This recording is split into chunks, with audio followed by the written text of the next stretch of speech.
Et Stéphane, donc, Stéphane Canu dans ce Piper Cub. Voilà pour la distribution de tous ces acteurs. Donc ce personnage d'Ademaï a vraiment existé. Là, le décollage du Storch. En 36, et maintenant on vient de prendre 3 ans. 3 ans. 3 ans qui en fait semble durer une éternité, puisque c'est la guerre d'Espagne qui voit s'affronter, enfin qui est une guerre civile, donc c'est la pire, voit s'affronter des puissances étrangères. D'un côté, on a des puissances occidentales, la France, mais aussi des puissances un peu plus orientales, la Russie qui aide le front républicain, et de l'autre, on a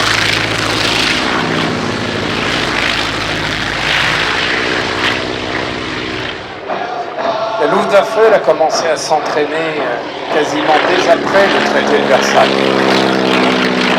La Luftwaffe, elle bénéficie d'installations secrètes paradoxalement installées en Russie.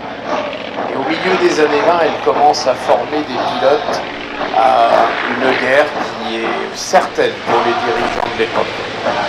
C'était un Storch. Et oui, c'était le commando de Scorzelli qui va chercher Mussolini dans un hôtel où il était détenu. La famille Il se pose. Elena est attendue à l'entrée du poste de gendarmerie. La famille de la petite Elena. C'est aussi un appareil qui permet de faire des évacuations sanitaires, puisqu'on peut, à l'intérieur de la cellule, y mettre un brancard. À l'époque, l'hélicoptère n'avait pas été réellement inventé dans les forces françaises, en Indochine en particulier, on en reparlera peut-être tout à l'heure. Plus tard, un petit peu en Algérie, et également dans les aéroclubs au lendemain de la guerre, jusque, je crois, à la fin des années 70. Voilà, une anomalie aéronautique dans sa forme et dans sa conception, mais qui vole quasiment à l'arrêt. L'autre avion emblématique à la gauche du Storch, c'est un avion connu, le Junkers 52, surnommé.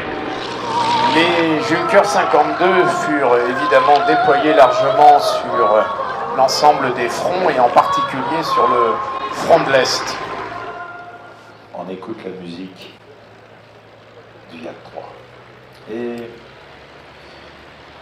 pour évoquer une aventure humaine, puisque l'aviation est faite de grandes aventures humaines, d'hommes et de femmes aussi, qui se sont engagés.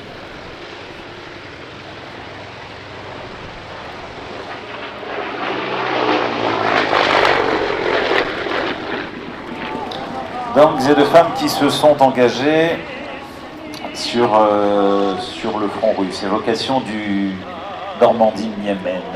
La présence en mer de forces françaises qui sont à bord de bateaux, et c'est aussi...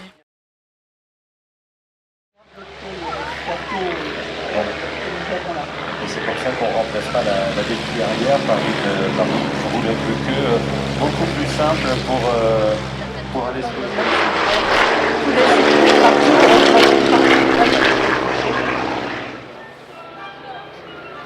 Les deux qui se posent.